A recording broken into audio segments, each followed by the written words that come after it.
Hey everyone, my name is Chris Lambert, and on this channel we talk Kanye West. And today we are talking Kanye and his first presidential campaign election results, with yesterday having been voting day. And while there's more drama with Biden and Trump, we're just going to be looking specifically at Kanye. And you can see that Kanye Fan VA here posted from Boo's Instagram story. So this was 7 p.m. my time, which was Central Time. This image that showed Kanye sitting at this table watching the results. And it's Kanye's first presidential campaign. He's on the ballot in 12 states. It's kind of a big deal for him. And there's nobody in this photo around him. And you can see that Kanye Fan VA points out that he's sitting at the table by himself. And this tweet definitely went viral. 4,000 likes, but you can see 700 quote tweets. It wasn't just Kanye fans kind of chiming in. You had people that were pretty against Kanye using this as a photo to be like, ha, look, he's all alone, where's Kim, blah, blah, blah. But you can see Consequence posted this photo a few hours later just saying the start of something epic, rewriting the way history is made, proud of you, bro. And Consequence is right there. There's Michelle Tidball, the vice president. And you can see Kanye, and he looks very happy, surrounded by a ton of people. Yes, Kim's not there. I'm pretty sure that this was in Wyoming. Kanye, or Boo, had in his Instagram story them in the, what are they called? Not the Raptors, the tank things, the Jesus tanks, kind of going around and through the lake. So I'm pretty sure this was at that property. But Tony Williams is there.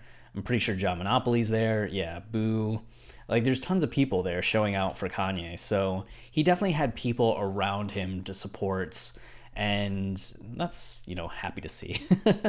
Even though the votes didn't go quite how he wanted, you can see him there just kind of posting this saying Kanye 2024.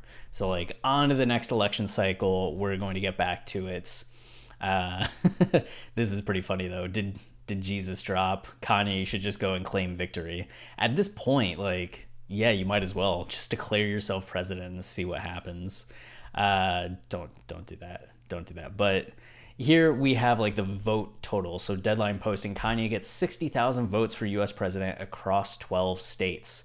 So you can see Arkansas 4,000, Colorado 6, Idaho 3, Iowa 3, Kentucky 6, Louisiana nearly 5, Minnesota nearly 8, Mississippi 3, Oklahoma 5.6.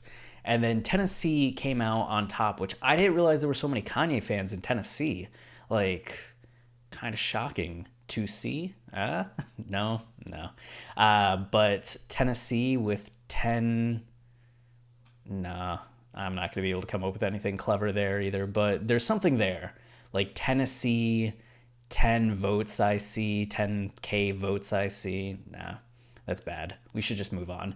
Utah with 4,000 and Vermont with 1,000. So, yeah, Tennessee definitely came out on top with that 10K. And I wonder, will Kanye, instead of going to South Carolina in 2024, go to Tennessee and just kind of start there? Maybe he can become the governor or senator to Tennessee. It seems like his political leanings have some traction there. And I know that people have been asking, and maybe I don't have to explain this to you, why Kanye even ran if he got only 60,000 votes. So there's a few things that I want to address here. One, how overblown the media response was to Kanye's run for political office. Dude ended up getting 60,000 votes, 10,000 the most in any one state. And if he was on other ballots, you would imagine it would be in this range as well, a few thousand to maybe 10,000. Maybe he gets 20,000 at a point in time. But the Green Party and the Libertarian Party both did better than Kanye in all of these states except I think Tennessee and Iowa. Kanye kind of came out ahead of the Green Party. But if you're talking about who is stealing votes from a candidate, you might as well call out the Libertarian Party every time you call out Kanye. But the media focused so much on Kanye being a spoiler candidate and how he was going to steal votes. And the reality was nothing like that. In none of these states was the ballot even close to being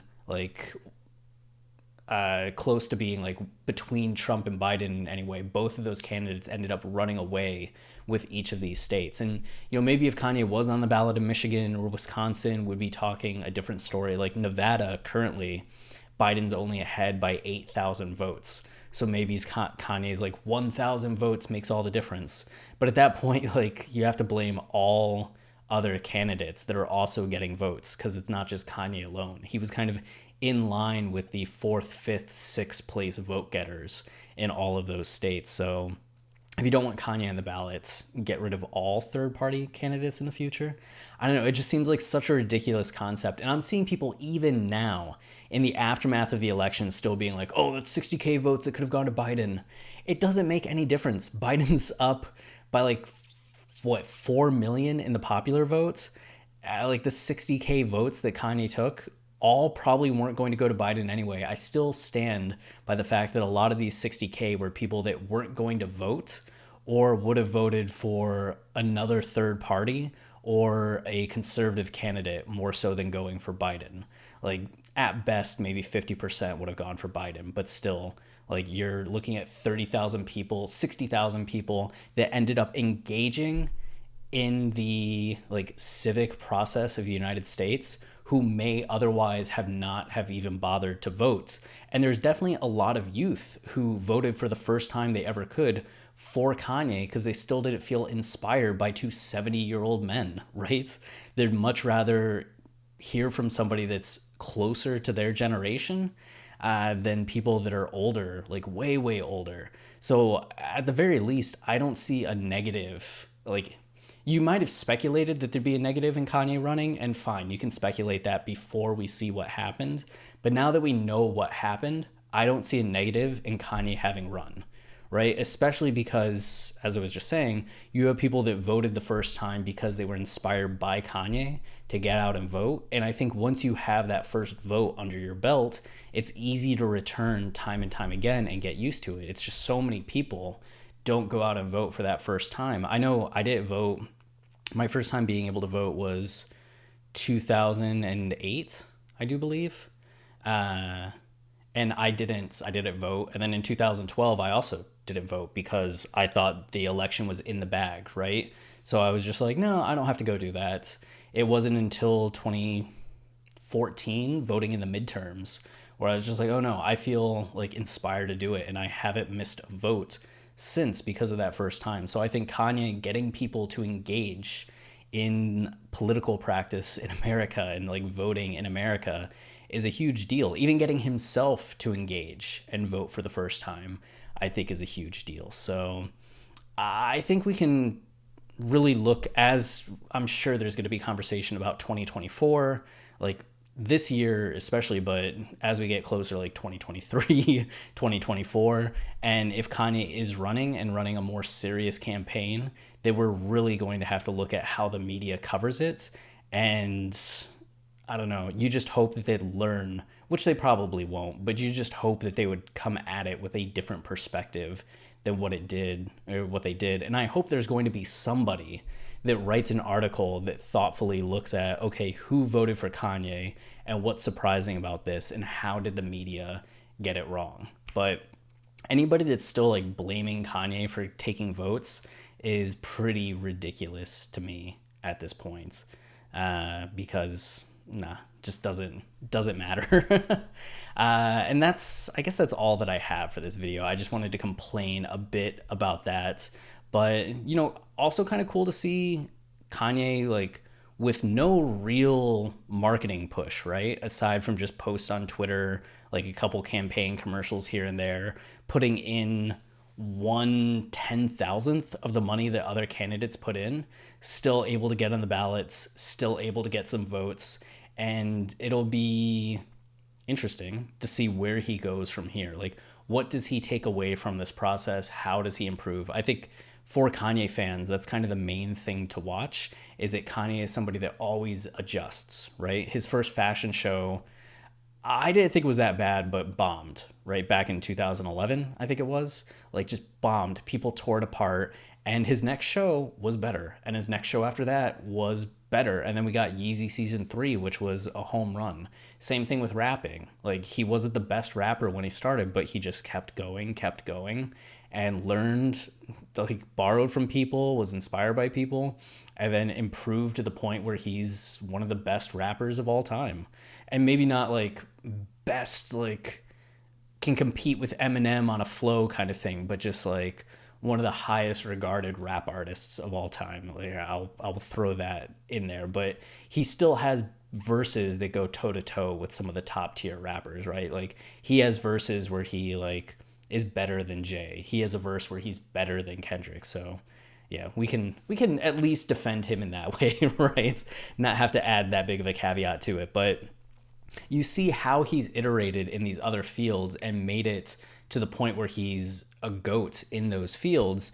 And you wonder if he is capable of doing that here again. Like, does he have another, I don't want to say like he's pulling a rabbit out of the hat, so to speak, right? Because it's just about process and time and effort and response. But it will be interesting, the word that I always throw out, the fact that he has become such a villain in America to like so many people on the left, and he's getting like beloved a bit more by people on the right, and then the youth, who's kind of in the middle ground, I think just appreciates him for him. But the media is clearly like opposed to Kanye in some way, so you wonder like what kind of hole he's going to have to dig himself out of. Though you also wonder if that's not to his benefits if he makes a more serious run in 2024, and how that might actually be in his favor coming out of this as such an underdog and being able to really say, I am completely anti-establishment in a way that benefited both Bernie Sanders and Trump and the response to them. So will Kanye capitalize off of that momentum and energy in the future? Only one way to find out: live long enough to see that happen. So I'm going to get back to doing that, continuing to live long enough to see that happen. But as Kanye comments on things, I know he was going to do Jimmy Kimmel today, and that ended up getting canceled.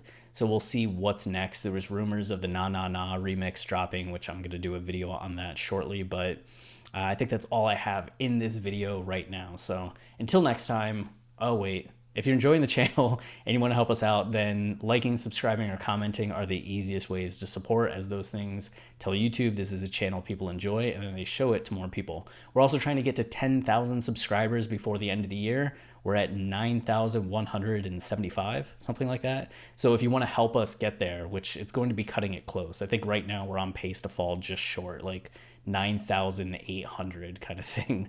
So if you don't mind subscribing, you can unsubscribe after the start of the year, you know, kind of thing. That would be much appreciated. And then we have our podcast, Watching the Throne, a lyrical analysis of Kanye West, where we do line-by-line lyrical analysis of Kanye's discography. It is the best podcast about Kanye available, and I'll stand by that forever. It will change how you listen to his discography. There are episodes available on Spotify, iTunes, soon to be Tidal, but then our whole catalog is available on Patreon, which is patreon.com/Kanye podcast, if you want to check that out. So, okay, now I can end. Until next time, stay wavy and keep it loopy. Cheers.